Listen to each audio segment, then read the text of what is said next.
finally guys चल न sorry आज मैले एउटा गरिबको बच्चा भेटेको छु कि उसको हात पनि राम्रो छैन हात यस्तो गऱ्यो हात लागि सरी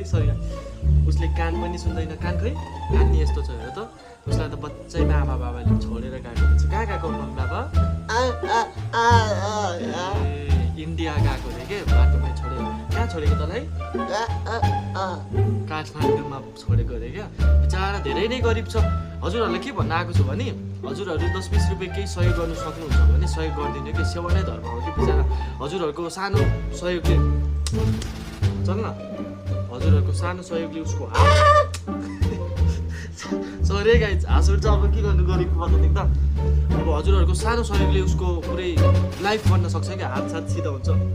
सरी कानहरू बिचार यसरी गएको छ त्यही त हो नि अब के भन्न चाहन्छौ नमस्ते गर उसले खास नमस्ते भने है अब हाम्रो त यस्तो हुन्छ उसको चाहिँ यस्तो हुँदो रहेछ क्या हेल्प गरिदिनु ल अरे क्या लगायत सबैजनाले गरिदिउँ ल भिडियो लामो भयो सबैजनाले सक्दो सहयोग गरिदिनु ल बिचारा गरिब छ लास्टै नै ल अब लास्टचोटि भन् त नमस्ते ल